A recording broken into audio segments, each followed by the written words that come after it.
family, the people that we are closest to, yet often the most disconnected from. We are birthed by these people. We grow up with these people. We spend so much time with these people during our most formative years. Yet, it can be so difficult to go beyond the questions of how's work? What have you been up to lately? And logically, this doesn't really make much sense because when there's family, there's unconditional love oftentimes. So shouldn't we be able to be our true selves with them? Shouldn't we be able to open up and be vulnerable and not afraid to potentially touch a nerve and ultimately really connect with each other?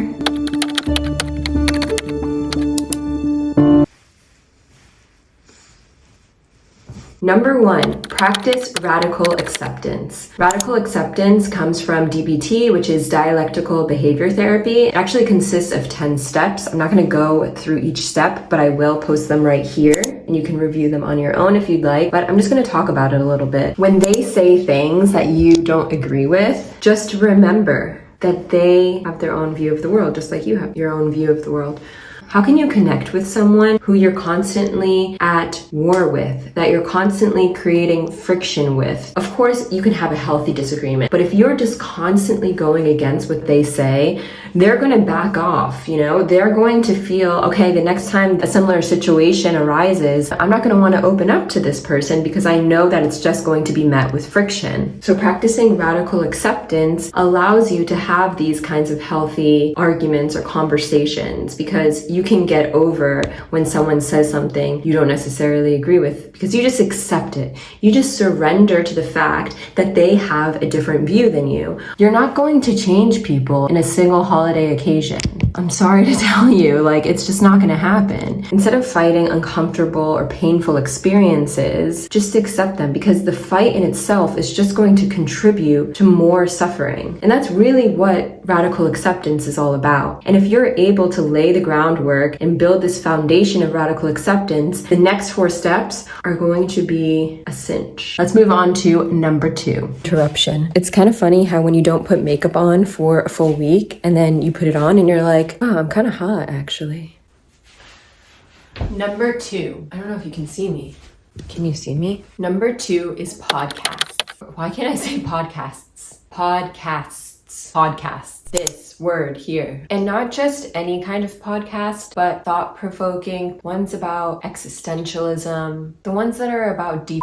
You're going to take advantage of car rides, whether that means you're driving to grandma's or you're running errands. I want you to say, hey, I listened to this really good podcast the other day. Can I put it on? If your family says no, well then move on to numbers 3 through 5 and go back to number 1. But if they say yes, here's your chance. You're going to put on an episode that you've been wanting to listen to or that you have already listened to that kind of made you think, kind of made you ask certain questions that go beyond what am I having for dinner tonight? And the reason that I want you to choose the car as your means of listening is because they won't really have a choice to leave the room or to tune out. They kind of have to listen. Even if they're not listening the entire time, there are going to be certain nuggets that they're going to pick up on. This is your starting point. This is where you can go deep with them. So once the podcast ends, it doesn't have to be directly after. Maybe it's dinner that night or a few nights later. You can be like, remember when blah, blah, blah was talking about this concept on the podcast? What did you think of it? I don't know. It can be whatever comes to mind. And if you're not sure what podcast to listen to, I have curated a little selection for you here, which I will put right here on the screen. Right now, my favorite podcast is Not For Everyone. It is what they call an existential commentary podcast. It's definitely more geared towards women. So maybe it's something that you watch with your sister or your mother. But the other podcasts that I've included are for a wider audience, so don't worry. And bonus tip, Uno reverse card, ask them what's a good podcast episode they've listened to, have them put it on. Meet them where they are. So final point for number 2, I don't have one. Other than podcast plural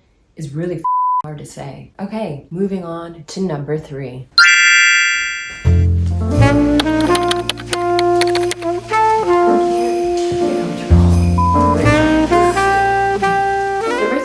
kind of similar to podcasts. It is Atlas of the Heart by Brené Brown. No, I'm not asking you to buy this book for your family and ask them to read it. I know that's a bit unrealistic, but there is a Netflix series based on this book. And I suggest on a cozy night in, after dinner, everyone's comfortable on the couch in their PJs, and someone says, "What should we watch tonight?" You can suggest this. It is amazing. I'm reading it right now with my husband. It's just basically all about communication and labeling your emotions. How wonderful would it be if we could all get better at communicating and labeling our emotions? I feel like so many world problems would be solved in an instant. This is a really great starting point for learning how to do that. There are certain topics in this book that I think would allow you to have a really deep and meaningful conversation with your family about, which is why I suggest it. For example, one of the last chapters that me and my husband read was all about comparison. It was all about envy and jealousy, and I think these are things that everyone can relate to, everyone has experienced. To be able to learn about when a certain family member has experienced that, that's such a great opportunity for connecting more deeply with that family member. That's why I really suggest this book. I'm just gonna read the back of the book so you have an understanding of what it's about. So in the Atlas of the Heart, Brown takes us on a journey through 87 of the emotions and experiences that define what it means to be human. As she maps the necessary skills and an actionable framework for meaningful connection, she gives us the language and tools to access a universe of new choices and second chances. A universe where we can share and steward the stories of our bravest and most heartbreaking moments with one another in a way that builds connection. No notes. Let's move on to number 4, and that is games. Card games like The Anne by The Skin Deep or Let's Get Closer by Intelligent Change get straight to the point. They ask thought-provoking questions like, well, let's just pull a card and see. Why don't we? Okay, well, this one is maybe not appropriate for your family because this is specifically for relationships like marriages or partnerships, but I'll still read one to give you a sense. This one says, "What would make you leave me?" Let's just read another one for fun. What's the biggest sacrifice you've made that I haven't acknowledged? I feel like this could also work for family. I feel like this is a really good question to ask a parent or a sibling. Like I said, these question games are really great because they get straight to the point. And yeah, they can be really uncomfortable, but because it's in the form of a game, it's not coming from within you, it's coming from a card. It makes it a little bit less scary. It could be a really good game to start over dessert or after dinner when everyone is kind of calmed down and feeling cozy. If these games are a little bit too vulnerable or too uncomfortable, I totally get it. You can start with a game like who would most likely be. For example, you're sitting around and you say, who would most likely shit themselves in a movie theater? Why was that the first thing that came to my mind? I'm not speaking from personal experience, I promise. Who would most likely be naked when the pizza delivery man delivers the pizza? Who would most likely still believe in Santa Claus? Who would most likely start a YouTube channel at 30 years old? I think games are a really great way to connect with your family and get closer with one another. It doesn't have to be as serious as this one. So don't sleep on games this holiday season, all right? Okay, let's move on to number 5, shall we? We've made it to the end. We've made it to tip number 5. This is a Storyworth subscription. So this isn't really a tool for this holiday season. It's more of an investment tool for next holiday season or for the upcoming year.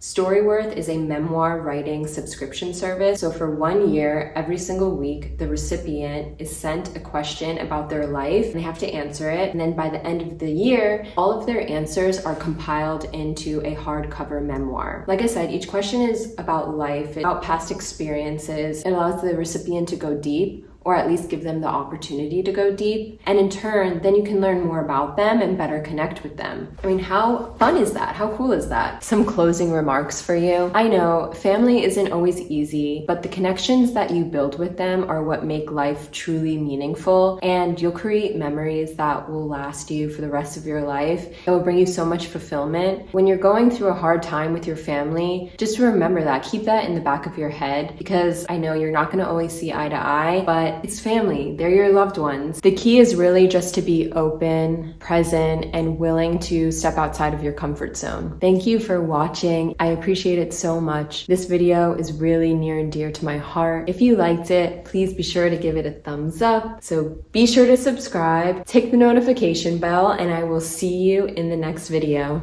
Mwah.